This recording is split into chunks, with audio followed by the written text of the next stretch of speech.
parents et amis avec Gilles Parent.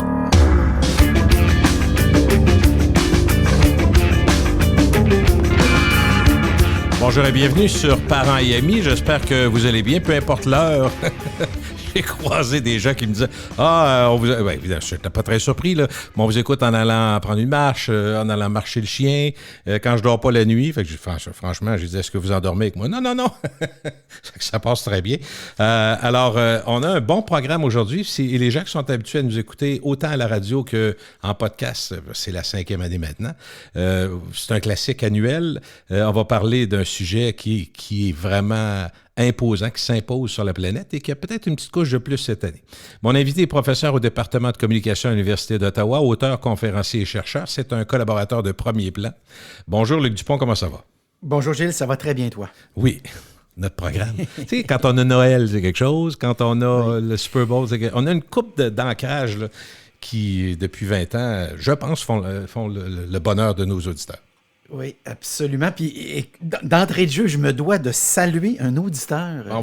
Je vais commettre un impair ici. Il ne faut pas faire ça normalement. Il n'y a pas d'impair en podcast. Mais je rencontre, il y a une couple de semaines, j'étais de passage à Québec et je rencontre quelqu'un qui spontanément me dit « Est-ce que vous allez faire votre spécial Super Bowl cette année? » Voilà. Et de deux choses. L'une, évidemment, je lui dis « Donc, vous nous écoutiez à l'époque, évidemment, sur la radio classique. » Oui, effectivement. Et donc, vous nous écoutez toujours, Gilles et moi et tous les autres, évidemment, lors de tes podcasts. Il me dit oui également. Donc, Claude Rémillard, je le salue. Et il m'a brossé, je dois te dire, Gilles, le topo de l'industrie de la radio à Québec. Oh! Et c'était tellement bon. Grosso modo, il disait quoi? Je lui ai spontanément dit, parce qu'évidemment, il me parlait de la radio autrefois, de ce que c'est devenu depuis, de l'arrivée, évidemment, des podcasts, en quoi tout ça a transformé l'industrie du talk au sens large, parce que ce soit du podcast ou que ce soit de la radio, évidemment, ça reste essentiellement des gens qui parlent et qui racontent des choses. Oui. Mais je t'avoue qu'à la fin, je lui ai dit, je n'ai rien à ajouter, sinon, effectivement, quelques petits détails. Mais je lui avais promis, j'ai dit, je vous salue et il te salue, Gilles. Et j'ai beaucoup aimé le rencontrer. Alors, c'est pour ça que je commets ce premier impair. Je sais qu'il ne faut pas le faire, mais il m'avait promis, il m'a dit, je vais vous écouter. Qui te dit qu'il ne faut pas faire ça? Voyons donc. Je ne sais pas, Gilles. Moi, c'est ma timidité naturelle. Tu me sais que je suis un grand timide. Non, mais ce que je retiens de ce que tu as dit, c'est que j'avais pas grand-chose à ajouter. Ça m'étonne. oui, effectivement. On va, Luc, parler du Festival des mesures, des records, du marketing, avec une nouvelle idylle quand même qui, je le dis parce qu'au niveau de l'intérêt et de l'élargissement de l'intérêt du Super Bowl, parce que c'est le show télé le plus écouté aux États-Unis. Pour les Américains, ça c'est clair, c'est difficile à battre. Alors, quand on ajoute à ça la plus grande chanteuse au monde, puis un des meilleurs joueurs, donc on a un couple qui s'est formé avec un gars qui est au football, dont le frère joue au football, qui ont joué un contre l'autre l'année passée, c'était déjà une nouvelle. Ce gars-là est déjà une superstar avant, puis il est en couple avec la plus grande star du moment. Alors, ça donne quelque chose qui risque de... Puis on est à Vegas pour la première fois. On a-tu tout ce qu'il faut, d'après toi, pour péter des scores? Et c'est drôle parce que dans ce cas-ci, on a les deux plus grandes propriétés, je pense, culture pop. Dans un cas, c'est une ligue de sport, la NFL, avec la quasi-totalité des 100 shows les plus écoutés en 2023. C'est quand même complètement malade. Et là, on se dit, est-ce qu'on peut faire mieux? Et la réponse courte, c'est oui. Alors, Taylor Swift arrive. À peu près instantanément, on voit du côté des jeunes filles plus 9% sur le plan des codes d'écoute, plus 6% du côté des hommes, je le précise, donc ils ne sont pas en reste. Et là, soudainement, tu as cette espèce de folie-là qui est assez remarquable et qui est tellement, en fait, dingue. Et là, je sais qu'évidemment, il y a des fans du vrai football puis de la pub qui vont dire « Ah non, pas encore. » Pas encore elle, voilà. Mais je voyais que tu peux maintenant parier sur à peu près n'importe quoi en lien avec, évidemment, Taylor Swift et la NFL dimanche qui vient. Non, moi je pensais, le football, oui, là, mais... Ah oui? Oui. Alors, par exemple, est-ce qu'elle va arriver en temps à Vegas?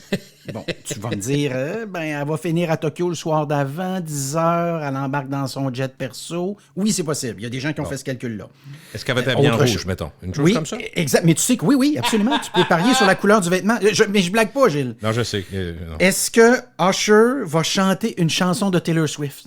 Oh, Ah, OK. Sais-tu quoi? Je la trouve bonne, celle-là. C'est une bonne idée. Mais je vais t'en donner une plus que ça. Attention, vous l'aurez entendu ici. Est-ce que Taylor Swift va monter sur le stage avec Usher? Oh!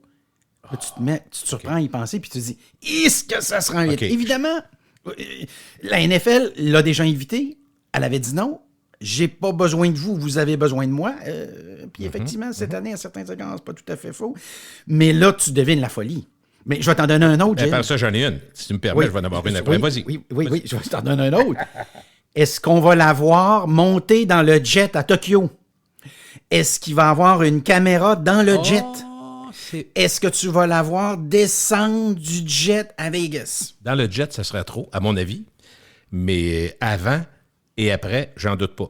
D'abord, tu peux le faire avec une caméra d'un très bon iPhone, tu es d'accord? Fait que ça ne demande pas un équipement si compliqué. Aujourd'hui, c'est relativement facile. Donc, il y a ça. Et n'importe qui. Et pourquoi pas, si tu es employé à Tokyo, puis tu es sur le tarmac, pas offrir à un gros réseau américain, ah, by the way, j'ai ça. Et peut-être que le plus gros acheteur serait même pas CBS, mais serait un concurrent. Oui, et ça serait peut-être X. Oui, puis ça serait peut-être X. Peut-être. Parce que dans le cas, je te donne un autre exemple, je suis à temps perdu, tu vas me dire que j'ai des drôles de passe-temps, mais je me suis enfargé à un moment donné, YouTube, l'algorithme me dit, est-ce que tu voudrais voir les conducteurs, les pilotes de Formule 1 arrivant à Vegas? Je te donne un exemple d'il y a quelques semaines. Et bien, évidemment, il ne me le demande pas comme ça, on comprend qu'il me fait des suggestions, puis je regarde ça. Et il y a des gens qui ont installé des caméras très près de l'aéroport, en fait, puis ils filment ça. Et évidemment, aujourd'hui, les caméras puis les lentilles sont tellement puissantes que tu le vois quasiment mâcher de la gomme en descendant de l'avion. Je ne sais pas si tu vois un peu le truc. Mais je me suis laissé envoûter pendant quelques minutes. Puis là, je me suis aperçu qu'il y en a qui arrivent seuls, il y en a qui arrivent accompagnés, il y en a qui arrivent très, très bien accompagnés, si tu me suis. Et donc, oui, vas-y. Mais tout ça est possible. Tout ça est possible avec Taylor Swift. C'est drôle parce qu'il y aura toujours, dans n'importe quel forum, dans n'importe quel endroit où on réagit, des gens qui vont dire, franchement, on n'a pas d'autres problèmes plus importants au Québec. Quelle société de merde? On parle de Taylor Swift, on parle du football. Il y a toujours quelqu'un qui va chialer parce qu'il y a toujours moins de choses. Puis moi, je me dis tout le temps, et je sais que, parce que t'es professeur aussi, t'es passé par là, mais ma blonde qui étudie en littérature me dit, écoute Gilles, au 18e siècle, 19e siècle, quand l'écriture est arrivée, les journaux sont arrivés, ce qui pognait le plus, c'était le gossip. C'était ça. Ça a commencé de même, le journalisme. Il y a toujours eu ces histoires du gars le plus riche, le fils du roi, la royauté, les dignitaires. Ça a toujours existé des gens plus importants. Puis quand on y pense comme il faut, ça veut pas dire... Je suis pas en train de dire que c'est obligé, mais c'est naturel. Et est-ce que c'est intéressant? Le mot est intérêt. Pour certains, c'est inintéressant. Parfait. Mais pour la plupart des gens, tu le sais, je pense qu'on n'invente rien. C'est intéressant. La preuve, c'est que quand tu... Puis moi, je pense qu'une de mes explications, je ne sais pas ce que tu dis à tes élèves, mais quand tu peux parler de quelqu'un et que tous les autres savent de qui tu parles, ça devient intéressant parce que tout le monde sait de quoi on parle, puis tout le monde a quelque chose à dire. Mais si je parle de Jacques Blouin, le gars qui est boulanger à Saint-Raymond, je m'excuse, mais le monde ne sait pas c'est qui, puis rapidement, tu comprends? Ça, c'est simple. C'est simple. Mon exemple est simple, mais ça explique pourquoi des gens qui sont très connus vont avoir le famous, mais moi, je l'ai vécu, là. En 2017, je suis tombé assez raide, moi, dans mon histoire, parce que tout le monde me connaissait. Ça devenait intéressant de parler de moi, peu importe ce qu'on disait. Tu comprends? Alors, moi, je pense que c'est ça qui explique la folie Taylor Swift et ça. Puis si tu me permets, excuse, je sais que c'est un échange ensemble, il faut que j'ajoute, parce que tu avais des tips possibles, mais j'en ai un vrai, là. Vas-y. Puis je ne l'ai pas volé à personne. Je l'ai mis en ligne pour que les gens puissent me dire, ça ne change rien, mais j'étais comme content de penser à ça. Puis je me disais, et si, parce que tu as donné une couple de possibilités, là, l'avion, blablabla, et si, dimanche, dans la loge VIP, où le frère du joueur, comment il s'appelle, Kelsey, cherche son nom, Tracy, en tout cas, Travis Kelsey, c'est ça comme ça. Je suis à peu près autour du bon nom. Et si lui, avec Taylor Swift dans la loge, accueillait Céline Dion, ce serait, à mon avis, tout un punch. Et pourquoi je dis ça? Parce que les gens qui nous entendent savent probablement aujourd'hui, même s'ils ne l'ont peut-être pas écouté, parce que c'était à la fin des Grammys, il y a eu un impair majeur, une erreur magistrale de Taylor Swift. Peu importe qu'on aime ou on n'aime pas, même les amateurs, les Swifties, même mon fils qui aime vraiment Taylor Swift, mais vraiment de façon presque démesurée, comme plusieurs le sont, était très mal à l'aise. Alors, pour expliquer ce qu'ils ne savent pas, je vais prendre 2 secondes pour vous le dire. Dernier moment de la soirée des Grammys, personne, c'est le premier élément, personne ne sait que Céline Dion va être là. Aucun coulage, ça, c'est pas facile. On est à Vegas en même temps. Donc, Céline Dion arrive à la fin avec une enveloppe. Elle est avec son fils, René Charles, et elle a l'enveloppe de l'album de l'année. Alors, elle le présente. Donc, Céline se présentant sur la scène avec un 10-15 livres de plus, ce qui lui fait extrêmement bien, parce que les gens disaient, on l'avait vu très mince, très malade aussi. Alors, on présume qu'elle va mieux. Donc, c'est une grosse surprise de la voir là, grosse surprise de la voir en pleine forme, très, très bien fringuée avec son fils. Elle arrive, c'est un punch. En soi, c'est une grosse nouvelle, parce que Céline, c'est quand même une diva.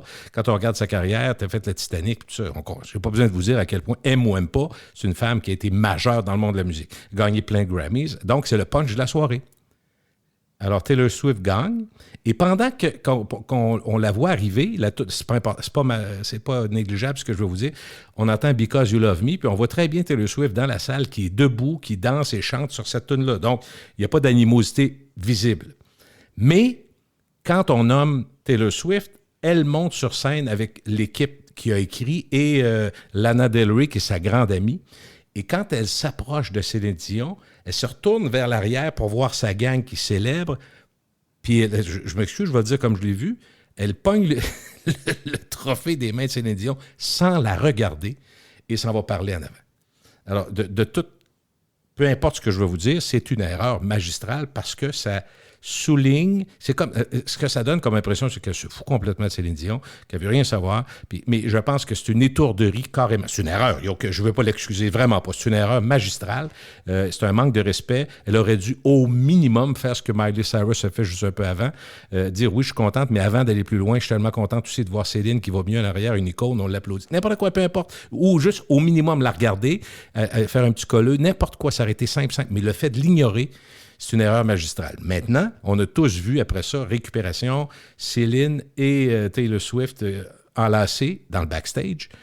Ma perception, personne ne m'a écrit pour me dire ça, personne ne m'a appelé pour me le dire, mais ma perception du haut de mes 40 ans de radio, à en avoir vu pas mal, je pense qu'aussitôt que ça s'est passé, elle, il ne faut pas oublier que Taylor Swift, la même soirée, lorsqu'elle gagne un autre prix dans la soirée, dit « By the way, je lance un nouvel album, ça va être en vente telle date », puis c'est la folie furieuse sur le web. Alors, quand elle arrive, probablement après avoir remporté son dernier prix, la soirée est finie, elle va voir sa gang de promotion, Luc, puis elle dit « Comment ça va? Qu'est-ce qui se passe? » Puis là, on dit « Oh, oui, il y a des gens qui veulent acheter ton album. Oh oui, mais le drame, il n'est pas là. Le drame, c'est ce que tu viens de faire à Céline. Hein? Qu'est-ce que j'ai fait? Tu ne l'as pas regardé. Tu ne l'as pas salué. Qu'est-ce que tu as fait là? Là, tu t'en vas la voir, t'excuser, puis on prend une photo, puis on met ça partout sur le web pour essayer d'éteindre. Mais il y a un feu. Le feu est pris à grandeur du monde. Et elle, Taylor Swift, on ne peut pas dire qu'elle s'en fout. Là. Elle contrôle sa carrière. Tu sais comment elle est d'une rigueur, d'un talent débordant. Mais c'est un être humain. Elle a fait des erreurs comme tout le monde en fait. Alors, vois-tu? Est-ce que tu penses que c'est un peu ça qui s'est passé? Ben, sur le plan des relations publiques, il y a 2 exemples qui me viennent en tête, qui recoupent ça essentiellement. Elon Musk, il y a quelques semaines, prend la parole. C'est un événement organisé par le New York Times. Il est interviewé par un animateur le matin qui fait le show du matin à CNBC. Oui. Et à un moment donné, spontanément, il interpelle le PDG de Disney à la fin d'une intervention, s'en moque visiblement et à 2 reprises va utiliser une série d'expressions, une expression entre autres, où il envoie carrément promener un certain nombre de personnes. Et momentanément, le sujet de conversation cette journée-là et le lendemain, c'est cette réplique-là. Est-ce que tu sais de quoi je parle, Gilles? Oui. Alors, je te rappelle que le lendemain donc de cette intervention-là, il lance le Cybertruck. Mais ça est tellement fort sur le plan du mime que le Cybertruck passe complètement à côté. Donc, très, très peu de visibilité. Je t'en donne un autre exemple. Russell Crowe vient de tourner Gladiateur. Il est à son pic. Ça va, c'est hallucinant comment ça se passe bien. il tourne dans un autre film, et quelques jours avant le lancement du film, donc le lancement officiel, on le voit dans un hôtel. En fait, ce qu'on entend parler, c'est qu'à un moment donné, il est tellement furieux qu'il aurait lancé à la tête d'un employé un téléphone parce que simplement, il était de mauvaise humeur. Et momentanément, ça devient ça, la conversation. Tom Cruise lance La Guerre des mondes. La Guerre des mondes qui est tournée par Spielberg. Il arrive au lancement du film et au lieu de parler du film, il parle de ses histoires personnelles en lien avec sa religion. Oh. Et momentanément, le sujet de conversation au moment du lancement du film, ça devient complètement. Ça devient ça. Exact. Alors, l'exemple que tu viens de donner, c'est tout à fait ça. Et non plus, on n'est pas dans le secret des dieux, toi et moi, mais non. On a vu un petit peu, puis je dirais qu'on finit par développer une espèce de muscle étrange où on dit « Ah, je pense que c'est peut-être ça qui s'est passé. » Dans ce cas-ci, pour reprendre l'exemple que tu donnais de Céline Dion, je suis convaincu que c'est ça parce que lancer un nouvel album et le mime de elle qui prend le trophée sans saluer Céline Dion, d'autant plus que Céline Dion, à certains égards, dirait des observateurs, c'est peut-être l'ancêtre de Taylor Swift. Évidemment, on n'est pas aussi jazzé avec les plus jeunes. Non. Mais je rappelle que Céline Dion, à un moment X, il y avait Britney Spears, puis il y avait Céline Dion. On était évidemment dans deux eaux bien différentes. Les années 90 plus. Il y a eu Madonna dans les années 80. Mais n'oublions pas ça. Oui. Puis à un moment donné, puis même encore aujourd'hui, c'est drôle, je regardais récemment une vidéo de quelqu'un qui pilote un navire, en fait un bateau de croisière, et qui dit, vous seriez surpris du nombre de personnes qui, au début de chacune des croisières, va se sacrer en avant du bateau, puis il joue la scène du Titanic. Oui. Et il y a deux éléments dans ce qui s'est passé. Il y a l'élément... Céline Dion est malade depuis 1 an ou 2, a annulé un paquet de shows. C'est une femme qui vaut 700-800 millions. Elle n'a pas de problème d'argent, elle n'a pas de problème du tout, mais elle a des problèmes de santé. Donc, elle est presque encarcanée dans son corps. On ne sait pas trop ça va bien s'en sortir. Quand elle apparaît là, beaucoup plus en forme qu'on l'a vu, souriante, solide quand elle parle, c'est une grosse nouvelle. Tu comprends-tu? C'est une très, très grosse nouvelle. Il y a cet élément-là. Et l'autre élément, je dirais, c'est l'effet boomerang, professeur Dupont. Lors de la soirée, Taylor Swift a comme créé un buzz démesuré sur la planète en disant « Allez en ligne, faites la file, mon album, vous pouvez le pré-réserver pour telle date du mois d'avril. » Qu'est-ce que ça a fait? Ça a fait des millions de personnes sont allées sur le web. Mais c'est ces mêmes millions de personnes-là qui étaient là pour Taylor Swift qui ont vécu le tsunami anti-Taylor devant Céline. Comprends-tu que c'est l'envers de la médaille? Oui. Elle l'a vécu en live, quasiment comme diraient nos jeunes, parce que tout le monde était sur le web pour elle. Puis finalement, ils se sont rendus compte que le spin a viré de bord bout pour bout en disant qu'est-ce qu'elle a fait là? Pourquoi elle ne l'a pas salué? Pourquoi elle ne l'a pas au moins... tu comprends? Fait que Alors, elle-même qui aime tout contrôler, ça a dû être une dure soirée. Ça a dû mal finir sa soirée. En passant, avant que vous me tiriez des tomates ou que vous m'envoyiez des... Des haricots. Des haricots par la tête. Le chum, c'est bien Travis Kelce. Je pense que je l'ai dit de 15 façons tantôt. Non, je pense que c'était mais bon. Je peut-être dans une de mes interventions, c'était peut-être ça. Bon, allons-y, parlons un petit peu de... Oui, excuse-moi. Mais Gilles, juste pour clore ce dossier-là, toujours se souvenir en communication, il ne peut pas y avoir deux lignes. Il peut juste en avoir une. Ouais. Il peut pas avoir deux shows, il peut juste en avoir un. C'est drôle que tu me dis ça. Écoute, je te redonne un autre exemple parce qu'évidemment, on est à Capella, puis la beauté du podcast, c'est qu'on n'a pas de temps, mais il n'y a pas de temps, c'est pas contraignant. Lorsqu'on a fait, tu as peut-être vu le nouveau documentaire sur la chanson qu'on avait fait pour venir en aide. We Are the World. Oui, exact. Est-ce que tu as regardé ce documentaire-là sur Netflix? Excuse-moi, là. Mais là, on va prendre plus que 30 secondes pour parler de ça. Oui. Moi, là, c'est un des meilleurs documentaires que j'ai vu de ma vie. Les frissons, haut de même. J'ai adoré à la puissance 10. J'aurais le goût de dire à tout le monde, si vous avez 45 ans et plus, d'abord, c'est impossible que vous n'ayez pas entendu parler de We Are the World. Ou encore, si vous êtes un fan d'André-Philippe Gagnon, c'est une blague. Il faut voir We Are the World, il faut voir à quel point Michael Jackson et Lionel Richie, qui sont à l'origine, bien, moi je dirais Lionel Richie d'abord, mais comment ils ont été importants. Puis, écoute, je ne taris pas d'éloges. J'ai été renversé ma blonde aussi. Ça a été un des beaux moments de la dernière année télévisuelle pour nous autres.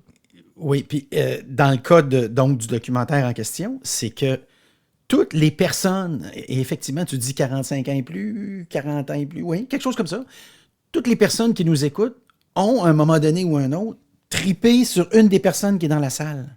Aucun doute. Mais là, on les voit tous, j'allais dire dénudés, là. Ils ne sont pas dénudés, là, mais à l'entrée, d'ailleurs, il y a une petite vignette, c'était marqué « Veuillez laisser votre ego à l'entrée ». Je ne sais pas si tu te souviens de ça dans le documentaire. Et visiblement, il y en a qui n'ont pas réussi à le faire, non. Mais c'est absolument fascinant. Et c'est un bel exemple aussi parce que je fais le lien avec ton sujet d'avant. Moi, c'est comme un jeu de même. Ça, c'est un jeu de création, ce qu'on fait. En passant, c'est pas mon sujet, c'est le sujet mondial, topic, gossip du moment. Oui, mais tu es le premier, à ma connaissance, en tout cas, qui l'aborde comme ça, là, de façon aussi... non, c'est que dans ce documentaire-là, ce que tu comprends aussi, c'est que Michael Jackson avait compris ce soir-là, parce qu'il y avait une remise de prix. On reste toujours dans les remises de prix, d'ailleurs, on n'a pas changé de sujet. Et Michael comprend qu'il n'en gagnera probablement pas autant qu'il pensait de ces prix-là ce soir-là. Et c'est là qu'il se déplace tout de suite dans cette, appelons-la, dans ce local-là, qu'on a déniché. Puis là, on dit à la fin de la soirée, juste pour remettre les gens dans le contexte qui n'auraient pas vu ce documentaire-là, donc c'est sur cette fameuse chanson-là où, à tour de rôle, toute une série de chanteurs, chanteuses font leur petite ligne. Huey Lewis, entre autres, puis bien d'autres, là, parce que moi, j'en avais une quantité... je dirais que j'ai tripé sur 3/4 des gens qui étaient dans cette salle-là, là, et que spontanément, je peux te donner leur nom, puis leur vie, puis etc., 2 puis 3 albums. Bon, ça te fait réaliser aussi que tout ça passe, le temps passe, parce qu'il y en a dont on n'a pas entendu parler depuis des années. Mais Michael Jackson, comprenant ça, décide de se déplacer tout de suite, travaille sur la toune. Ils sont évidemment à la recherche de ce que j'appellerais le hook, pour partir ça au début, puis c'est pas évident. Puis on nous montre le processus créatif. Ça, c'est quelque chose qui est très rare. Quand Lionel Richie parle du beat, j'ai dit, c'est ça. Est-ce qu'on veut un tum-tum-tam-tam-tam-tum-tum-tam? On n'est pas sur le bord de la piscine, ça marche pas. Là, il se met à les décliner. Il les fait tous. Oui, et c'est fascinant. Et tu vois aussi, bon, on en met certains un petit peu plus en haut, un petit peu plus en bas, un petit peu plus à gauche de la salle, un petit peu plus à droite, puis là, on se met à tourner ça. C'est remarquable. Et ce soir-là, je reviens toujours avec ses relations publiques 101, Prince a gagné une tonne de prix et décide de ne pas se présenter. Et c'est drôle parce que c'est là que tu réalises aujourd'hui qu'à cause de cet impair-là, ben, il n'est pas là. Il n'est pas dans ce grand rendez-vous-là annuel où, une fois par année, le soir, dans le temps des fêtes, on monte la toune à la TV, puis on se rappelle de tous ces gens-là. Et simplement parce qu'il a choisi de ne pas être là. De la même manière, d'ailleurs, et je vais reculer loin, Gilles, puis je te promets après qu'on embarque dans notre sujet, parce que... Promets-moi rien, parce qu'on respecte rien. Je suis juste en feu, là, je sais pas, ça s'explique pas. Non, mais c'est des sujets quand même très forts, là. Oui, absolument. Mais je me rappelle aussi de Pumping Iron, qui peut-être... Et là, je suis dans le pointu, là, mais où Arnold Schwarzenegger, c'est le premier documentaire sur le bodybuilding. Et tu sais qu'à la fin de ce documentaire-là, donc on filme l'ensemble de tous ces bodybuilders-là, appelons-les comme ça, de l'époque, là, qui lèvent de la fonte puis qui ont des gros muscles. Et il y en a un à qui on dit, écoute, on ne peut pas payer chaque participant, donc c'est à titre gracieux. Et tout le monde signe le waiver en disant, c'est parfait. Et tu sais qu'il y en a un qui dit, moi, je vais être payé, puis si je ne suis pas payé, j'embarque pas. Et à cette époque-là, c'en était un qui était de qualité mondiale. Il était régulièrement 2e ou 3e ou 4e. Mais évidemment, il n'est pas dans le documentaire parce qu'il a refusé d'apparaître là. Fait que je reviens avec Céline Dion et Taylor Swift. C'est sûr que Taylor Swift occupe tellement d'espace ces temps-ci, puis elle va en occuper tellement dans les prochains jours. Et je te précise qu'au moment où on enregistre, la personne qui l'a découverte et qui l'a endisquée, à ma connaissance, pour la première fois, son premier contrat, vient tout juste de décéder. C'est un chanteur country. Et si ça intéresse les gens, sur mon Twitter, j'ai parmi les premières entrevues de Taylor Swift au moment où elle est à peu près inconnue. Mais donc, voilà, Gilles. Nous enregistrons le 6 février, donc on est mardi, juste pour vous dire. Oui. C'est un beau petit tour de piste. Bon. Fait que, ça, on est en introduction, puis on a 25 minutes de fête. Ça va bien. Oui, on lâche pas. Donc, allons-y avec, je sais pas, le fait que ça soit à Vegas, ça amène un élément surnaturel. Surnaturel, je dirais plus. Oui, puis important parce que là aussi, je rappelle pour ceux qui nous auraient suivis. Mais il n'y avait pas de stade en passant, il faudrait le dire. Là. Pourquoi c'était jamais allé à Vegas? Parce qu'il vient d'être construit. Il n'y avait pas d'équipe.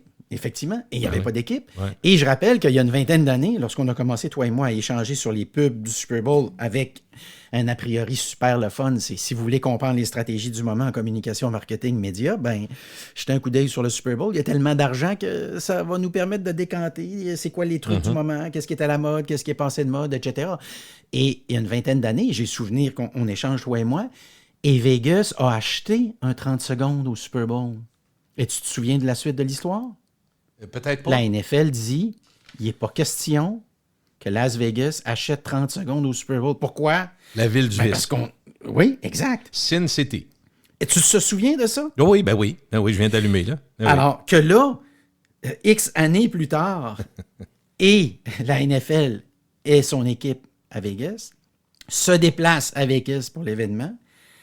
Taylor Swift, qui les a boudés par le passé, va faire partie du show également. Quand tu additionnes tout ça ensemble, c'est assez remarquable parce que c'est le club des gens qui ou bien font la baboune ou veulent rien savoir ou sont pas capables de faire partie de la grande fête, qui là, soudainement, ben, la conjoncture étant ce qu'elle est, cette année, et probablement, bon, on va faire une prédiction d'entrée de jeu, Gilles. Oui. Ça va être un record ouais, de code d'écoute. On est d'accord? Il faut quand même dire que le nouveau stade qui est construit là, c'est quand même 2 toits et demi du stade olympique, le nouveau là, qui s'en vient. Donc, c'est 2 milliards. Ça a coûté 2 milliards il y a 2-3 ans. C'est 9-9, là.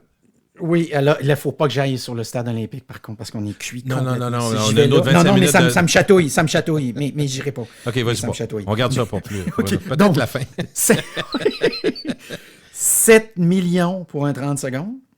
C'est la première fois qu'on franchit ce cap-là, ce qui est donc pas Ça se peut-tu que négligeable. depuis 10 ans, ça monte plus vite ou depuis 5 ans? J'ai l'impression que ça monte Oui. d'1 million par année.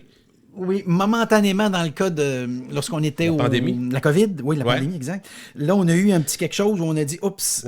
On n'est plus trop sûr de la cote d'écoute. Mais là, cette année, évidemment, c'est le délire.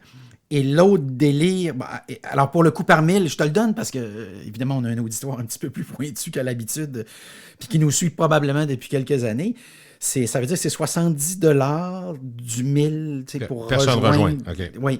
Alors qu'au Canada, je te le donne parce que c'est assez amusant. Tu vas dire comment ça que c'est moins cher. C'est 25 $ du 1000. Alors, la pub que tu vas voir à CTV en fin de semaine, TSN, c'est 200 000 $ du 30 secondes. Aux États-Unis, c'est 7 millions. Si tu te poses la question, ce qui coûte le plus cher en pub au Canada annuellement pour la pub, ce sont les matchs des Maple Leafs lorsqu'ils participent Aux séries. aux séries. Pour le reste, ben, on est encore obligé d'y revenir, puis je vous promets que c'est la dernière fois. Mais Taylor Swift a fait en sorte qu'on a cette année des commanditaires qui vendent des produits essentiellement féminins. Des produits qui se destinent essentiellement aux femmes. Parce qu'elle a amené des jeunes et des femmes. Oui, Et des femmes jeunes. Les deux, Oui. les trois, en fait. oui. Puis si la cote d'écoute l'an passé, c'était 110, 115 millions, dépendant de la manière de mesurer ça, je serais franchement pas étonné qu'on fasse du 120, 125 peut-être, effectivement, ce qui serait remarquable. Alors, dans ce cas-ci, L'Oréal, NYX, ben, le slogan de la campagne, lors du match de dimanche, c'est « Le pouvoir des femmes dans le football ». Ça peut pas être bien plus targeté femmes, n'est-ce pas? Je vais t'en donner un autre. Dove, ça fait 18 ans qu'ils n'ont pas annoncé. Alors, Dove, c'est « Ayez confiance dans votre corps, les filles ». Ben, c'est ça, visiblement. Où tu as des ligues professionnelles, autant au hockey que dans beaucoup d'autres sports, qui s'installent de plus en plus. Il y a de plus en plus de ligues professionnelles dans les pays, dans tous les pays, même dans les pays émergents. Donc, le timing est excellent, là. Oui, et dans ce cas-ci, bien évidemment, toute la question qu'on se pose actuellement, c'est est-ce qu'ils le savaient? En fait, est-ce qu'ils ont acheté récemment? Je précise que depuis novembre, la quasi-totalité des espaces étaient déjà achetés, réservés. Historiquement, le télédiffuseur en conserve quelques espaces pour les vendre à vil prix, plus on s'approche de l'événement. Mais ce qu'on peut calculer ici, ce qu'on peut penser, là, Taylor Swift arrive à la fin septembre 2023, là, du côté de la NFL. Est-ce que ces gens-là ont fait le pari que ce serait Kansas City? Qu'elle serait là, évidemment. On ne le saura pas là. On va l'apprendre éventuellement parce qu'il y a des petits fins finaux qui vont dire qu'il faut absolument qu'on sache ça. Ou est-ce que c'est des gens qui sont arrivés à la fin et qui ont dit, sais-tu quoi? Tu me la vends normalement 7 millions du 30 secondes. J'étais un petit peu en retard. Et là, le show, elle va-tu se déplacer? Ça va être complètement malade. Mais Luc, si c'est des grandes corpos, comme souvent, ils ont plein de bannières, tu comprends ce que je veux dire? Une grande corpo. Fait qu'ils peuvent dire, moi, c'est sûr que j'en prends une, mais ils peuvent décider deux choses. Ils peuvent changer le produit qu'ils veulent annoncer et ils peuvent changer aussi le script. Ils peuvent, au départ, avoir une annonce en tête, mais qui disent, oh non, avec le Taylor Swift, là, on va y aller plus femmes. Tu sais, en tout cas, je ne sais pas, mais je pense qu'il y a une certaine liberté, une certaine flexibilité que ces grandes corpos, ces grands conglomérats, prenons Frito-Lay, par exemple. Frito-Lay, la compagnie comme telle, c'est du Pepsi, mais c'est de l'eau, c'est des chips, ça finit plus, là. Du chocolat, nomme-les, là. Oui, c'est très varié. Donc, dans ces cas-là, peut-être aussi qu'ils avaient cette flexibilité-là qui était moins contraignante en disant, on s'engage à l'acheter, mais on ne sait pas encore ce qu'on va annoncer. Je ne sais pas. Oui, on verra, rendu là, comme Budweiser le faisait dans les bonnes années. C'est vrai.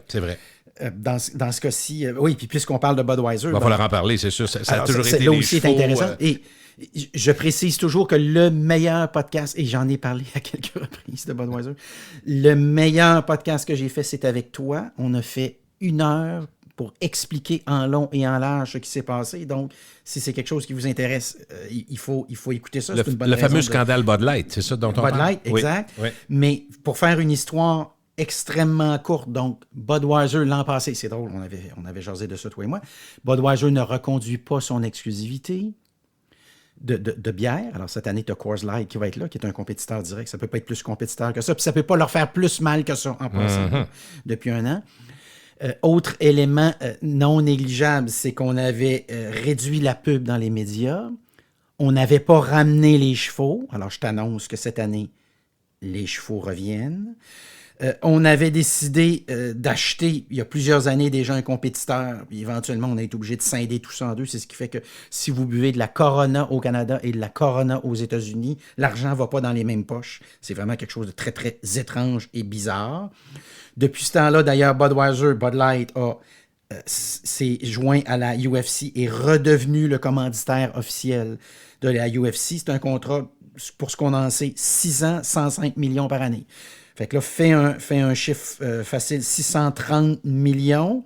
Ça, c'est une partie du désastre Bud Light, OK? Après ça, tu vas ramener les chevaux, tu vas augmenter la pub. Ils viennent d'engager un humoriste. Ils viennent de devenir le commanditaire officiel d'un humoriste qui est un peu plus, je dirais, hedgy sur le plan des contenus.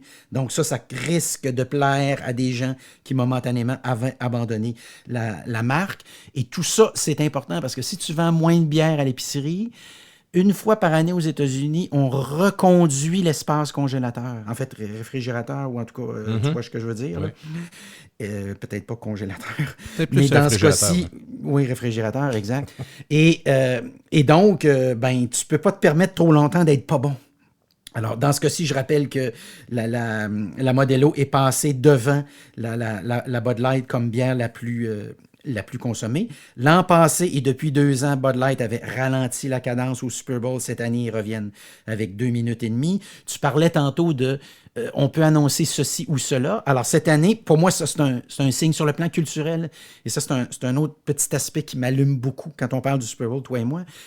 C'est que ça nous dit toujours quelque chose sur la culture du moment. C'est le discours circulant. De quoi on jase? C'était quoi cette année-là, là? Ce dont on jase. Dans le temps des fêtes, je me suis enfargé dans des vieux épisodes, tiens-toi bien, du bye-bye, Gilles. Oui. Tu sais qu'il y a des gens qui ont déposé tous les bye-bye, mais complètement. C'est-à-dire l'émission complète. Sur YouTube? Sur YouTube, exact. Encore une fois, c'est YouTube qui me regarde et qui dit « Je pense que tu aimerais ça ». Évidemment, il ne me le dit pas comme ça, mais il me dit « Tiens, regarde donc ça ». Et je m'enfarge dans le premier, 1968. Je te dis pas que c'était de la grande TV, là, on se comprend. Mais ça me dit quelque chose sur la culture du moment. Oui, absolument. L'époque. Alors, cette fois-ci, on avait déjà vu basketball au Super Bowl. Tu te souviens de Michael Jordan et du joueur des Celtics, là, dont j'oublie momentanément le nom. Alors, ce qui est amusant cette année, c'est que Michelob Ultra, qui est possédé par Anheuser-Busch, donc, qui est le conglomérat qui contrôle également Budweiser et Bud Light, tu vas avoir une publicité de Michelob Ultra, et tiens-toi bien, c'est Lionel Messi. Oh. Donc, on est dans un match de football américain, puis on va avoir un joueur de, certains diraient les puristes, football, puis ceux qui connaissent moins ça diraient soccer. Mais c'est assez exceptionnel. C'est une pub le fun. Il arrive au bar, il commande une bière. On a un petit problème avec la machine. Puis là, il se met à jouer au soccer sur la plage. Et tu devines que là, il y a toute une série de personnes qui rêvent de l'arrêter, puis qui passent le ballon. Et le pire, c'est qu'il n'y a probablement aucun effet spécial. Là. C'est probablement vraiment comme ça que ça s'est passé. C'est-à-dire c'est pas l'intelligence artificielle, t'es sûr? C'est ça, c'est possible, remarque. Mais dans son cas, je pense que s'il voulait le faire sans blague, ce serait possible.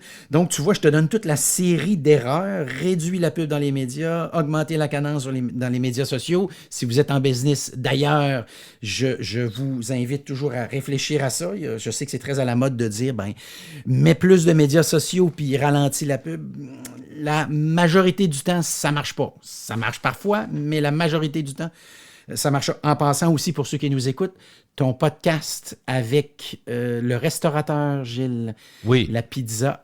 Mézeray avec Sébastien. Exact, qui est absolument à écouter. C'est merveilleux. Et il y a là-dedans un petit cours 101 de marketing qui est formidable dans le domaine de la restauration. Je dois t'avouer que j'ai été surpris. Puis écoute, si je te faisais la genèse de ça, c'est très drôle parce que lui, il m'a appelé Sébastien. Il dit, écoute, Gilles, tu as été contributeur de façon exceptionnelle par ta pub, par ta voix, par ton engagement, par ton cautionnement sur la pizza au homard, entre autres. Il dit, écoute, on a un petit restaurant de Beauport, on vendait 3000 et plus pizzas de homard par année. Qui était pas mal plus cher que la pizza du coin, là, tu comprends? Et il me dit, moi, je veux pas. J'ai trouvé ça drôle parce qu'il me dit, je veux faire une entrevue avec toi, puis c'est fini. Après ça, je m'en vais dans le sud, je veux pas répondre aux questions. Il voulait juste régler ça, puis il voulait faire ça plus simple. Mais j'ai dit, écoute, j'ai peut-être pas la même audience qu'avant. Non, il dit, attends un peu. Il dit, moi, je l'entends parler beaucoup. Fait que je dis, t'as ton public. Puis c'est vrai que je dois avouer qu'avec mes présences à Radio Pirate depuis 1 an et demi, les podcasts qui sont à la 5e année, tu comprends que le rouleau, puis le fait d'avoir été à Radio 40 ans, je comprends très bien qu'il y a des gens qui commencent, puis il y en a à chaque jour, probablement, qui découvrent qu'on fait des podcasts. Mais tu sais, ça a été impressionnant. Puis en termes de stats, là, je dois te dire que depuis à la 5e année, celui qui est passé, donc ce podcast-là avec Sébastien Dumézeray, d'ailleurs, moi, j'ai appris, petite parenthèse, on est-tu là-dedans, la parenthèse? Quand dans le podcast, moi, j'ai toujours su qu'il s'appelait Sébastien Leblond. J'ai jamais fait le lien avec Ashton Leblond. Jamais de ma vie. Jamais une seconde de ma vie. Et là-dedans, il dit mon oncle Ashton. Pardon? Oui. Ashton Leblond, des Ashton, c'est ton nom. Mais oui. Là, ma famille, mon père, puis ma soeur, puis ma tante, tout le monde travaillait là-dedans. On était 15 enfants. Écoute, je l'ai appris. Et effectivement, je dirais un sens de l'observation, une rigueur dans sa façon. Moi aussi, il m'a surpris, mais la performance, il y a tellement de monde qui a écouté ça. Et je me suis rendu compte aussi que nos collègues et ex-collègues des gens des médias, tout le monde écoute nos podcasts, Luc, parce que la nouvelle était reprise instantanément un peu partout. Et j'ai apprécié que plusieurs collègues disent « J'ai écouté Gilles Parent avec le chef du Mézeray, j'ai aimé ça, j'ai écouté au complet. » Parce que c'est un peu ridicule dans le temps, tu sais. Je pourrais en parler des heures de temps, mais je prends juste une petite anecdote. Je me rappelle, j'ai une bonne prise de bec avec les directeurs. Ça m'est arrivé une couple de fois, très honnêtement, parce que j'étais opiniâtre et je défendais toujours les gens qui écoutaient. Puis je me disais, comme je te disais en début de podcast, je me disais des choses qui n'avaient aucun sens pour l'auditoire. Je me disais, ça n'a pas de sens. Mais nous autres, tu sais, quand j'ai travaillé longtemps à Énergie, c'est une machine de guerre en termes de promo et marketing. Fait qu'eux autres disaient, écoutez, puis là, à un moment donné, c'est le festival aérien. Je me rappelle, une fin de semaine, la ville était complètement jammée dans le temps que M. Arthur s'en occupait, puis les principaux intervenants. Écoute, la ville était bloquée complètement, tellement qu'il y avait de monde de partout qui venait voir ça, puis c'était vraiment un gros événement. Tu le sais. Sauf que les patrons nous disent, là, on n'est pas commanditaire cette année, fait que vous n'avez pas le droit d'en parler. Ils disent, pardon? Moi, je m'en vais en onde avec le plus gros show de radio à Québec, mais je ne peux pas parler du festival aérien parce qu'il n'y a pas de commandite. Je ne dirais pas le mot en F, mais c'est ça que je leur ai dit. J'ai dit, oubliez ça. Moi, je peux pas. C'est impossible. C'est illogique. Ah, je me suis battu, mon cher. Là, puis, oui, mais pas trop. Sais-tu pas connaître le milieu pareil? Sincèrement. Là, tu vois-tu? C'est ça. Oui. Et dans son cas à lui, je vais te dire ce que j'ai trouvé remarquable. Évidemment, on comprend que c'est une tempête parfaite, ce qui s'est passé. C'est que coup sur coup, c'est la COVID. Évidemment, c'est l'histoire du tramway et c'est l'inflation alimentaire.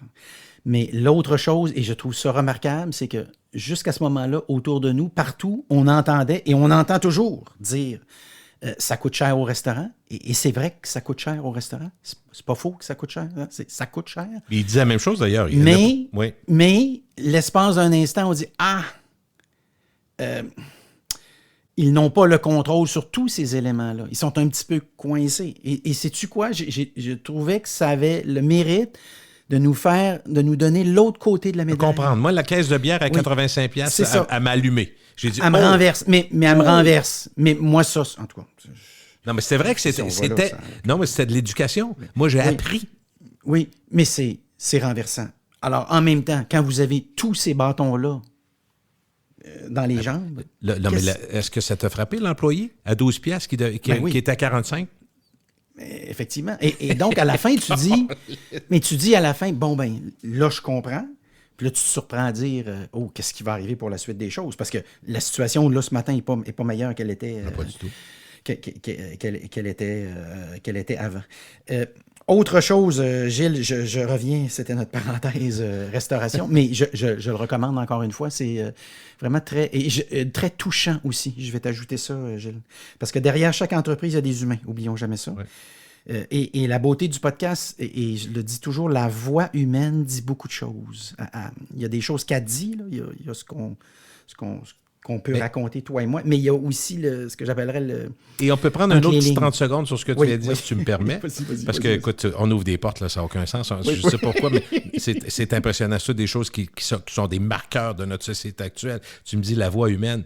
Je regardais la tendance, puis c'est drôle parce que je t'ai déjà dit, puis j'ai déjà dit à mes amis proches, l'exemple qu'on m'avait donné, on disait, tu sais, un anniversaire, OK? C'est l'anniversaire de quelqu'un. Tu lui souhaites bonne fête sur Facebook, c'est une chose.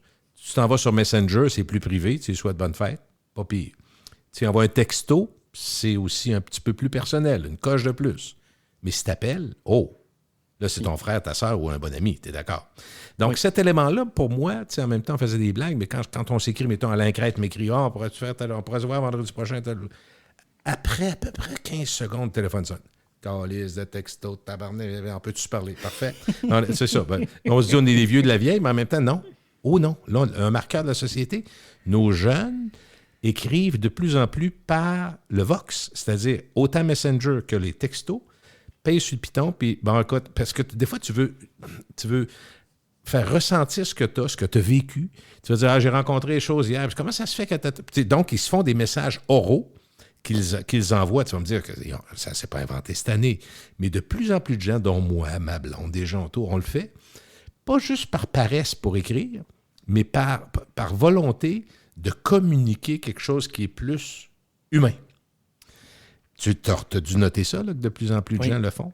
Et moi, je ne trouve pas que c'est une mauvaise chose. On remarque bien que je suis partisan aussi d'écrire pour être capable de continuer à savoir écrire et à savoir parler. Mais je pense qu'il peut y avoir un équilibre là-dedans. Mais je n'haïs pas l'idée de communiquer pour vrai. Oui. Dans ce monde qui est plus... où on a l'intelligence artificielle qui fait peur à tout le monde, on a toutes sortes de technologies complètement... où l'accélération, tout ça se fait. Je trouve que c'est rassurant.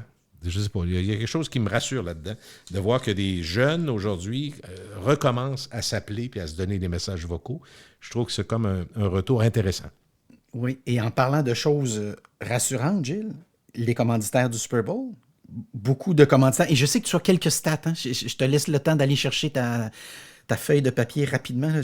Tu m'avais envoyé quelques stats sur la consommation de nourriture. OK, je vais te donner ça. Vas-y, puis je vais te trouver ça. Mais Pringles est là, Oreo, Doritos, M&M, Reese's Pieces, bon, toutes des bonnes choses pour la santé. Évidemment, Budweiser. Oui, il y a moins de tofu, là. Il y a moins de tofu dans ton affaire, là. Bud Light, oui, il n'y a pas de nom. Oui, d'ailleurs, c'est drôle que tu dis ça. Arrête, il n'y a pas Avocados, je ne veux pas me tromper, Avocados, qui normalement est là, n'est pas là cette année. Dans les grands absents, au moment où on se parle. Alors, je précise toujours que parfois, il y a des cachettes ou il y a des stratégies de marketing où on dit on ne sera pas là, puis finalement, on est là, tu me suis. Au moment où on se parle, c'est assez remarquable. À ma connaissance, c'est la première fois. Aucun fabricant automobile américain au Super Bowl. GM, Ford, Chrysler ne sont pas là. Okay. Et en revanche, BMW, Volkswagen, Toyota revient, Kia aussi sont là. Alors ça, pour moi... Ça me dit que la séquence aux États-Unis, le passage à la voiture électrique ne se passe pas tout à fait comme prévu. On a commencé depuis d'ailleurs une couple de mois à parler de la voiture hybride. On a eu des exemples récemment qui tendraient à démontrer que finalement, c'est peut-être l'entre-deux, là, ça pourra peut-être ressembler à ça. Mais ça, pour moi, c'est un indice le fun. L'autre, c'est, tu parlais tantôt des bons vieux amis. On a des bonnes vieilles stars qui vont revenir et ça me permet aussi de refaire le lien avec, tantôt tu parlais là, de patinage. Hein, Hearst, c'est Hearst à la fin du 19e, début du 20e siècle, lorsqu'il va se porter acquéreur d'un certain nombre de journaux aux États-Unis, dont un à San Francisco qui s'aperçoit que visiblement les gens aiment beaucoup les potins. Puis avant ça, c'est Barnum. Hein? Barnum, c'est l'effet Barnum. Si vous nous écoutez, vous êtes sur votre ordi, allez taper effet Barnum. Alors, l'effet Barnum, qu'est-ce que c'est? C'est ce drôle de réflexe qu'on a quand on lit, par exemple, l'horoscope, de dire « c'est drôle, on jurait qu'il parle de moi ». Alors ça a un nom en psychologie, ça s'appelle l'effet Barnum. Okay. Tu as plusieurs sites qui permettent d'ailleurs de mesurer ça. C'est très amusant, c'était ma petite parenthèse, mais ces gens-là nous disaient à l'époque que la force de ces stars-là ou de ces vedettes-là du moment, parce qu'il y en avait déjà quelques-unes dans le temps, Charlie Chaplin serait un bel exemple, c'est que c'est le plus petit commun dénominateur. Et cette année, tu as Kim Kardashian. Je pense que ça s'inscrit très bien là-dedans pour Oreo. Tu as Arnold Schwarzenegger qui revient.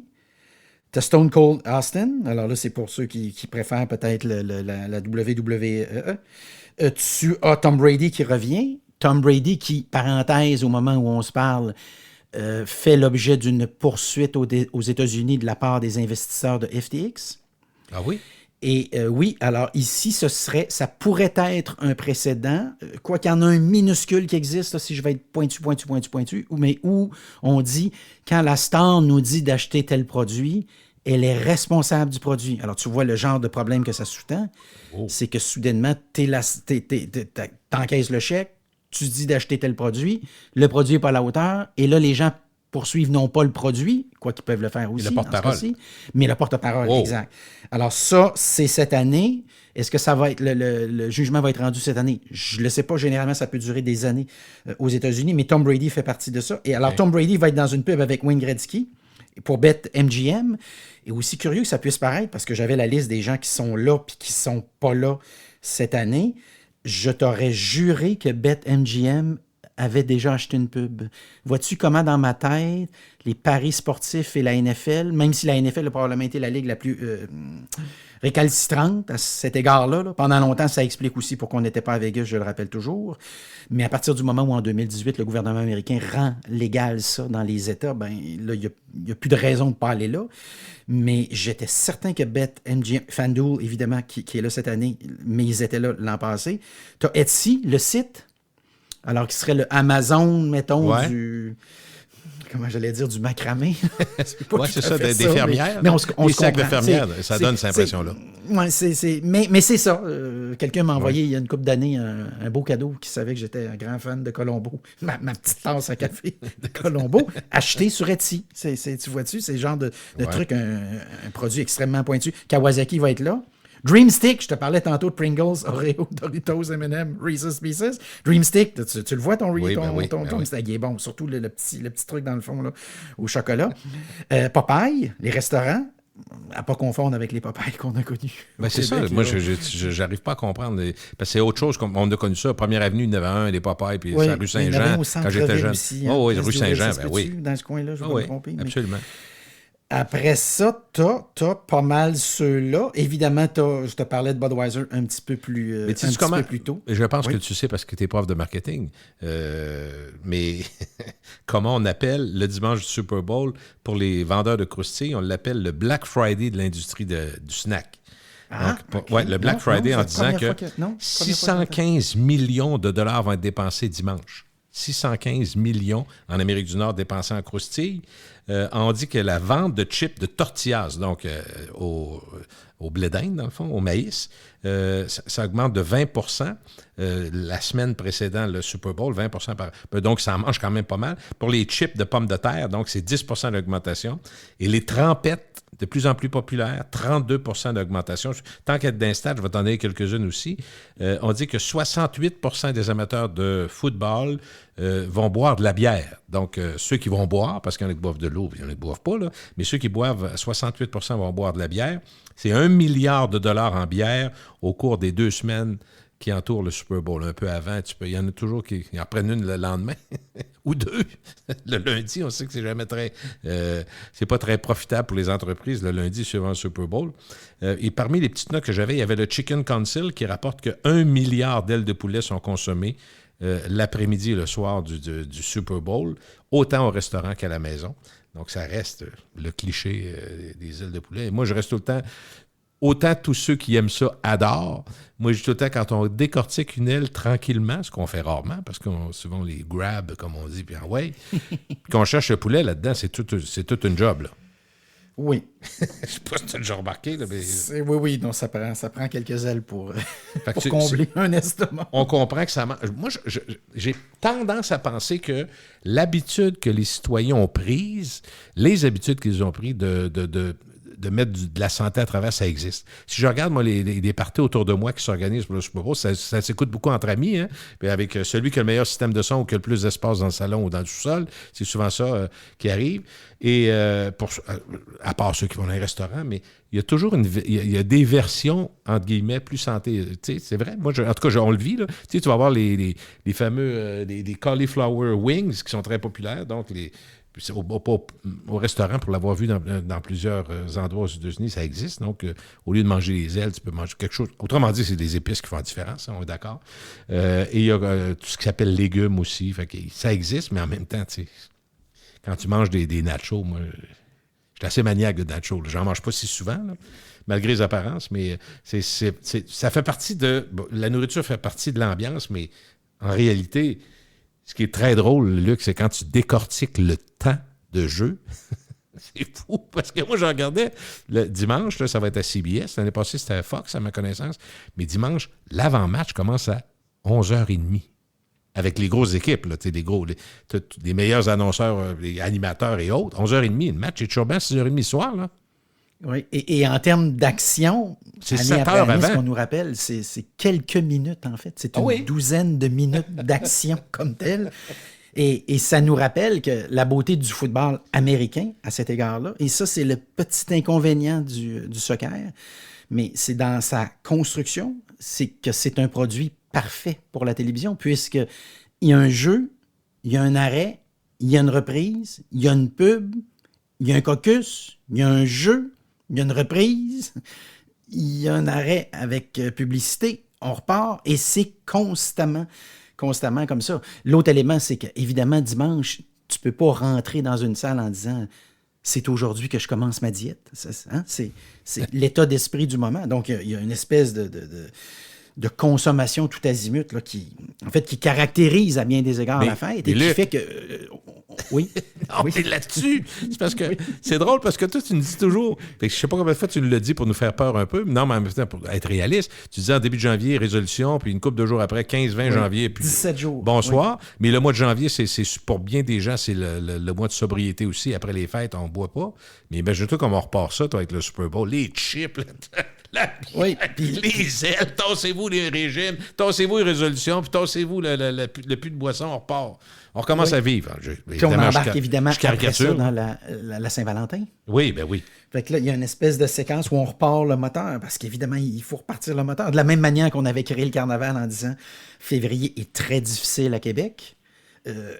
Et donc, il faut trouver une façon de repartir ça. Qu'est-ce qu'on pourrait bien inventer?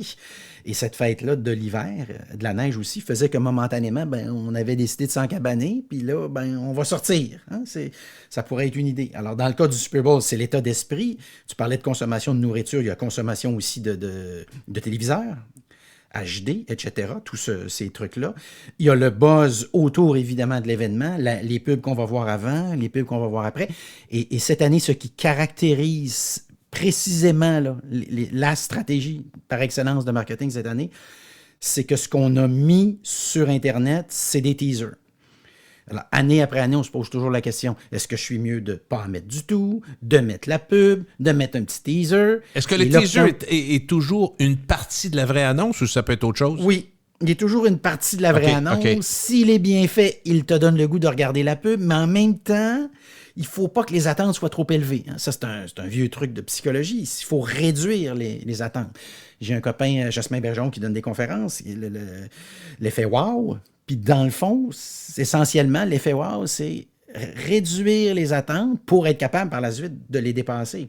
Donc, le buzz doit faire quelque chose qui ressemble à ça. Et cette année, il y a tellement de teasers, c'est quasiment seulement des teasers, qu'il n'y a personne qui pense pour quelqu'un qui ne livre pas sa pub. Parce que les années où tu avais sur 75 quelques annonceurs, tu avais 60 à 65 personnes qui mettaient la vraie pub, tu auras compris que si tu me donnes le teaser, je te disais, tu es un rabat-joie. Pourquoi tu ne me donnes pas la vraie pub? Lui, il le fait, puis lui aussi. Alors que cette année, Budweiser, pour prendre un exemple, a gardé la plupart de ses pubs et a coulé celle avec les chevaux. Parce qu'évidemment, dans cette opération extrêmement importante de repositionnement de Bud Light, il joue la suite de la compagnie dans quelques jours. Je ne blague pas ici. De la même manière que quand Top Gun, après la COVID, revient sur les écrans de cinéma, on joue à certains égards la suite de l'histoire dans le domaine du cinéma. Alors là, Budweiser, c'est là, c'est en fin de semaine. Alors, dans le cas des chevaux, ils ont dit, c'est vrai, on n'avait pas compris dans le fond ce qui fait la force de notre marque, la culture organisationnelle. Je renvoie toujours les gens à notre podcast de toi et moi où on avait expliqué tout ça. En passant, la directrice marketing qui a pris cette décision-là, qui a fait foirer Bud Light, est dehors. Et la personne qui l'avait engagée et qui l'a laissé prendre cette décision-là est dehors également. Donc, c'est une nouvelle équipe complètement. Et Budweiser a dit, je me suis enfargé dans un PowerPoint, ils ont fait une étude, Gilles, marketing. Je leur aurais donné le résultat s'ils m'avaient appelé. Là. Ils auraient économisé beaucoup de sous. Ils ont découvert que quand les gens, donc, dimanche soir, vont écouter le match, ils ne veulent pas parler de politique. Alors, Budweiser a dit, on ne parlera pas de politique. Mais il aurait pu m'appeler. Et toi aussi, d'ailleurs, probablement. C'est une évidence. Tu leur aurais dit, « Hey, les gars, mais souviens-toi, qu'on a déjà parlé, toi et moi, d'une année où on se posait la question, est-ce que c'est une pub qui pointe Donald Trump? Tu te souviens-tu de ça? Oui, mais moi j'allais te poser la question. Où on racontait l'origine des fondateurs de Budweiser, qui sont évidemment des Européens qui ont traversé en bateau. Alors, donc... Est-ce qu'on a déjà vu, en année électorale comme cette année aux États-Unis, un des candidats, mettons dans ce cas-ci Trump ou Biden, s'acheter de la pub pendant le Super Bowl? Est-ce que c'est permis? Est-ce que c'est déjà vu? Je te lance ça de même, là, regarde. Oui, à ma connaissance, ma réponse, ça serait non. OK. Ma réponse, ça serait non. Non, mais on peut apprendre à en délibérer, on s'en fout. Là. Il y a peut-être eu une exception, mais on le saurait probablement. Mais puisque tu m'ouvres cette porte-là, il y a aussi la possibilité de parier sur est-ce que Taylor Swift va parler de politique le soir du Super Bowl. Tu peux acheter ce pari-là. Là. Tu peux le faire.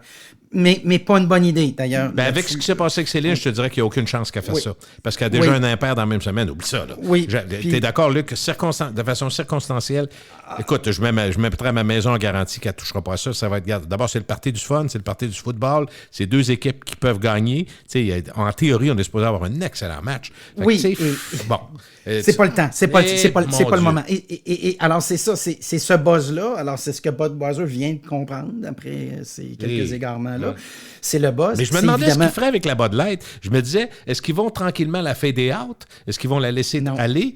Mais en même temps, pour avoir lu une couple d'affaires sur Business Insider, les autres, ils ont dit, la marque est quand même trop forte. La bière est trop connue pour sacrer ça par-dessus bord. Ce serait d'abdiquer sur une erreur qui en est une, qui a été reconnue, mais qui peut, avec un peu de temps, probablement s'effacer. Est-ce que tu crois ça? Bien, je te cite un des résultats de l'étude.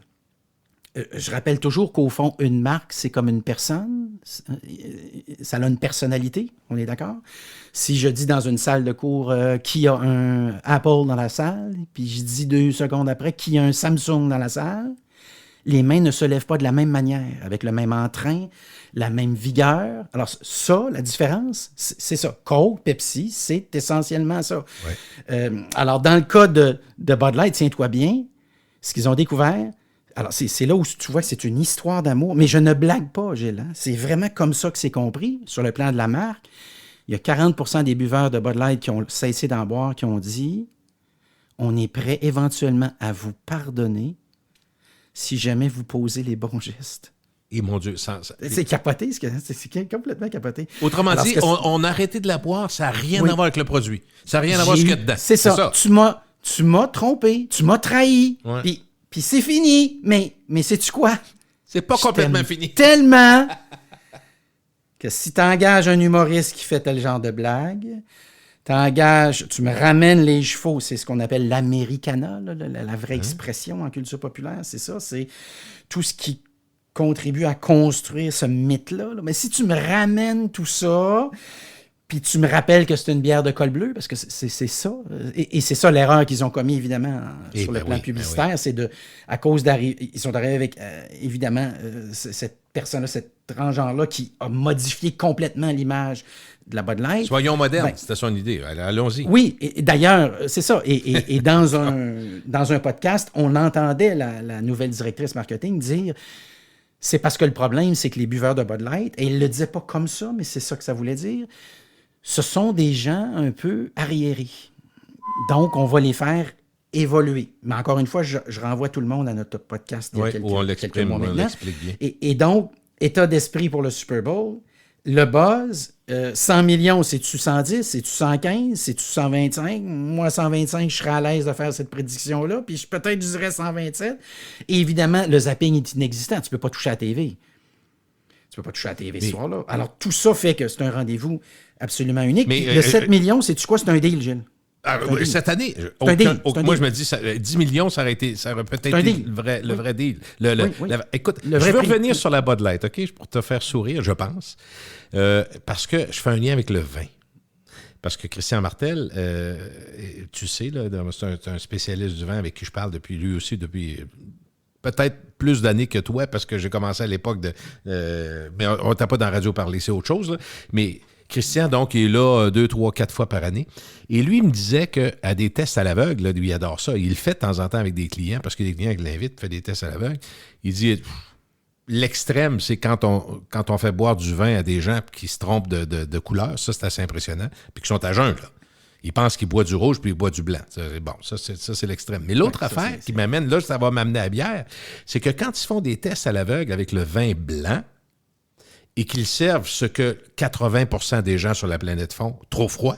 La plupart des gens aiment le vin blanc, froid. Le rosé, encore plus froid. Plus tu le sers froid, mon cher Luc, je ne te surprendrai pas, moins ça goûte le vin, moins ça goûte le cépage qui est dans la bouteille, ça goûte le vin blanc froid. OK? Oui. La bière, tu me vois venir, même affaire. Les mêmes tests sont faits.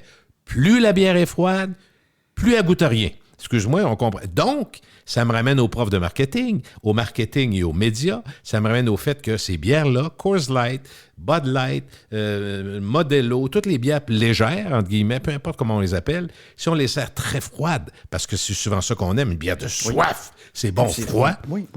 Ça goûte toute la même affaire. C'est ça que je veux dire. Absolument.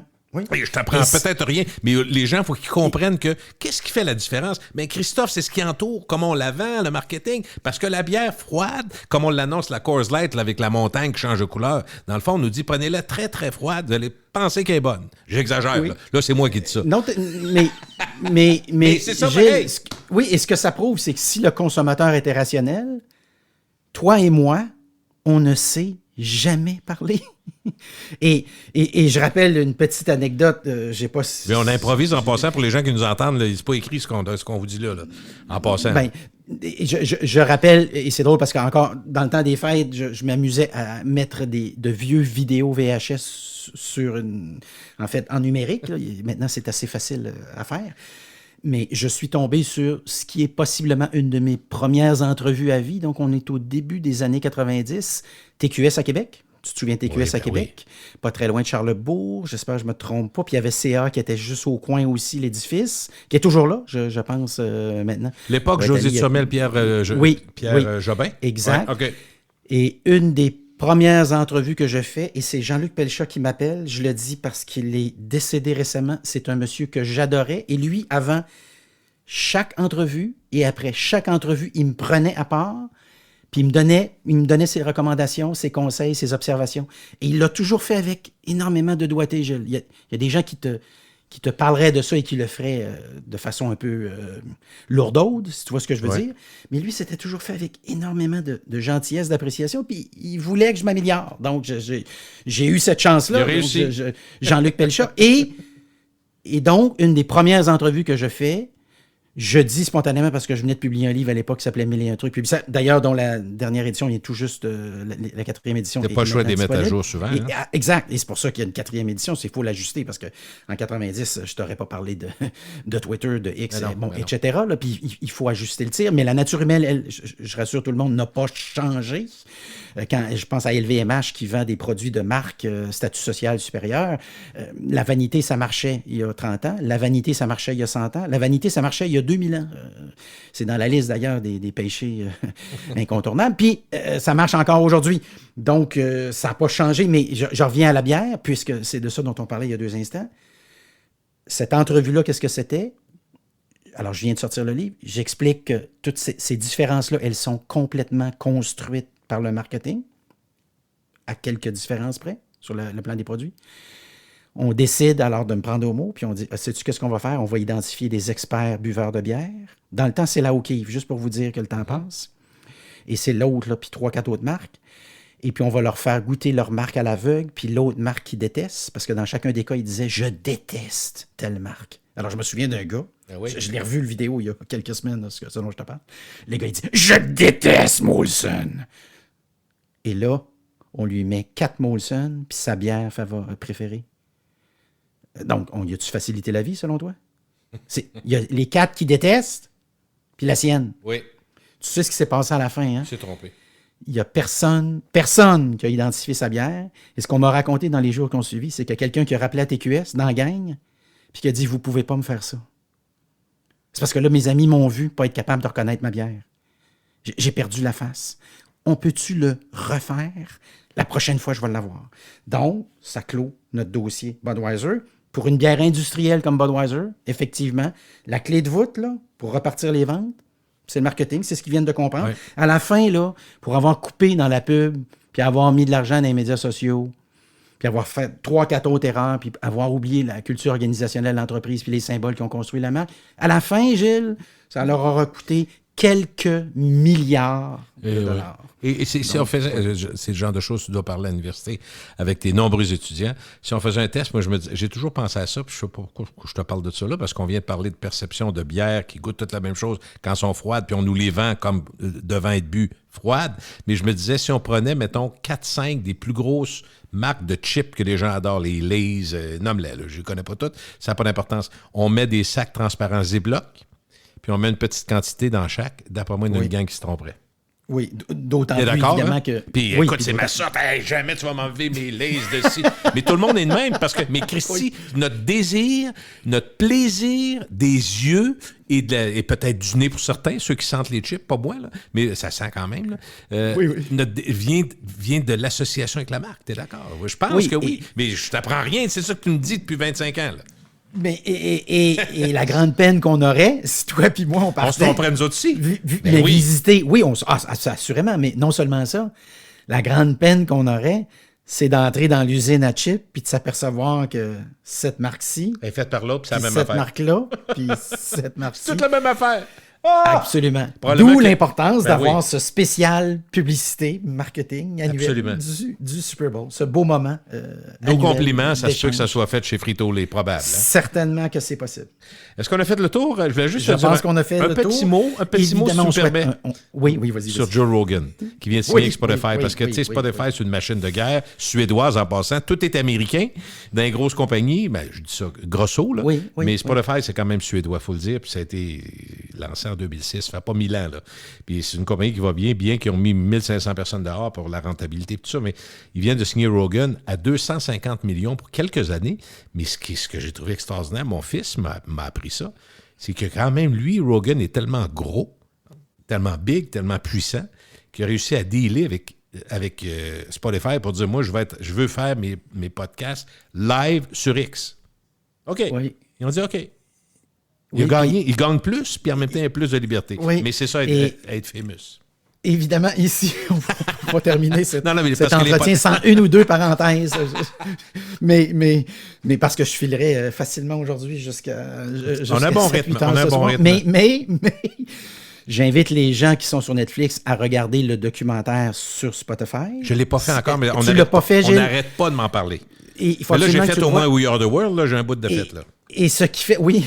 Alors l'autre est en plusieurs épisodes, je le précise, de mémoire c'est 5 ou 6, mais ce qui est remarquable, c'est que chaque épisode, c'est la même histoire, mais on change la perspective. Ah, c'est bon. Je ne sais pas si tu vois un peu l'idée. Ben oui.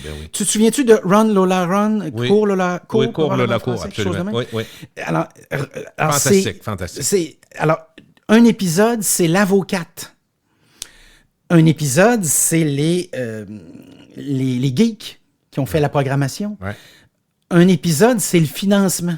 Alors, tu vois un peu l'idée? Oui. Il y a un épisode qui n'est pas exact. Il y en a un seul, donc c'est le tout dernier. C'est pas, oui, c'est une série. 4-5 épisodes, comment on a fait la même? Oui, c'est ça. De mémoire, c'est 5, probablement 6 épisodes. Okay. Mais là, il faudrait que je vérifie. Mais alors, c'est superbe. Ce qu'on comprend, c'est que, et ça nous rappelle toujours que souvent, il y a des gens qui disent ça l'a réussi grâce à lui, parce qu'on fêtait le 40 ans du Macintosh il y a une couple de semaines. Puis on a dit ça l'a réussi grâce à Steve Jobs. Mais quand on grade le moindrement, on s'aperçoit qu'il y a énormément de gens qui ont joué un rôle clé. Et d'ailleurs, c'est drôle parce que Steve Wozniak, donc qui est le cofondateur de Apple, disait il y a quelques années, le Macintosh, c'est pas Steve Jobs. La personne qui a joué le rôle clé, c'est celui que Steve Jobs avait engagé, qui a mis Steve Jobs dehors, puis éventuellement, Steve Jobs est revenu. Tu me suis? Oh oui. Alors lui, là, il n'a jamais eu de crédit. L'ancien gars de Pepsi, là, lui, il n'a jamais eu de crédit. Et c'est Wozniak qui n'a pas intérêt à dire ça, qui a toujours été, entre guillemets, le bras droit. Bon, ils ont eu leur haut et leur bas avec Steve Jobs, mais qui disait, non, c'est lui qui est arrivé avec la stratégie marketing, le prix de la machine, la campagne publicitaire, etc. Puis quand on se parlait de marketing, évidemment, puis de publicité du Super Bowl, je rappelle toujours que ça débute, cette folie-là, avec la pub de Macintosh 1984, qui, dans le temps, le Super Bowl avait lieu un petit peu plus tôt, donc il y a quelques jours, quelques semaines, on était à cet anniversaire-là. Mais je reviens à ton... Donc, regarde ça, Gilles, tu vas adorer ça. Moi, selon moi, le joueur clé, si jamais tu me dis que tu le regardes et on s'en reparle, moi, je pense que c'est l'avocate. Parce que si tu ne réussis pas à trouver le deal avec les majors sur le plan de la musique, d'arriver avec ce nouveau modèle-là d'affaires, il ne peut pas évidemment avoir de Spotify, on s'entend là-dessus. Si tu ne trouves pas une manière de contourner tout ça, puis d'arriver avec une proposition qui soit intéressante pour les majors, c'est impossible. Je te fais la parenthèse dans la parenthèse. Depuis quelques jours, Universal est en train de retirer ses chansons de TikTok. Oui. C'est un catalogue de mémoire de 4 millions de chansons. Là, je te le donne de mémoire. Je peux me tromper sur le chiffre, mais c'est quelques millions de chansons, dont Taylor Swift, dont Drake. Et le problème, c'est justement une question de droit d'auteur. C'est qu'on dit, vous ne nous payez pas assez pour les chansons qui roulent. Puis dans le temps, TikTok était tellement nouveau qu'on leur a donné une petite chance. Puis là, on s'aperçoit que la petite chance nous fait mal. Puis en même temps, momentanément, TikTok, ça arrive ponctuellement, remet au goût du jour une chanson qui est disparue depuis plusieurs années. T'en as une cette année, là, ces temps-ci, là, une chanson que toi puis moi, on a probablement dansé dessus, puis qui est revenue à la mode pour toute une nouvelle génération. Mais donc, je referme cette parenthèse-là dans la parenthèse. Et notre ami Joe Rogan, ce qui est extraordinaire, c'est que au début, tu te souviens que c'était une entente d'exclusivité avec Spotify. Oui. Et tu l'as précisé. Il revient, il réussit à convaincre Spotify de retirer cette clause-là. Tu devines que s'il a convaincu Spotify de faire ça, c'est que les chiffres de Spotify en lien avec Joe Rogan sont hallucinants. Oui, absolument. OK? Dans le fond, Spotify ont deux choix. On flush ou on laisse partir. En fait, lui, il n'est jamais qui va arrêter, là. C'est pas chez vous, c'est ailleurs. Donc, oui, c'est ça, exact. Laissez-moi faire ce que je veux ou sinon je m'en vais ailleurs. Oui, puis s'il s'en va ailleurs, il s'en va à YouTube. D'ailleurs, il y a des gens qui connaissent ça plus que moi sur le plan commercial, qui te diraient que au moment où on se parle, YouTube vaut peut-être plus que Netflix. On pourra se reparler de ça un autre tantôt, mais ce qui est remarquable dans l'entente, et c'est là où j'ai trouvé que Spotify est génial, c'est qu'ils ont dit, OK, on va accepter que tu mettes ça sur les autres plateformes, dont Apple, dont YouTube, dont X, à une condition. On va vendre la pub dans ce show-là. On aimerait ça être responsable en partie. Et elle va être intégrée dans toutes les diffusions. Garder une cote là-dessus. Évidemment, tous les gens brillants dans ce domaine-là, comme dans d'autres domaines, comme le domaine de la radio d'ailleurs, puis qui arriveraient avec une offre de show, hein, qui est toute faite, bien évidemment, peuvent aussi arriver et dire, sais-tu quoi, dans le fond, on devrait peut-être effectivement revoir le modèle d'affaires historique. Alors, dans le cas de Spotify, ça veut dire que Joe Rogan est un hit hallucinant. Puis ça veut dire que rendu là, ils ont dit de deux choses, ils ont fait ça, ou peut-être qu'il va aller signer avec YouTube, puis là, on va le perdre.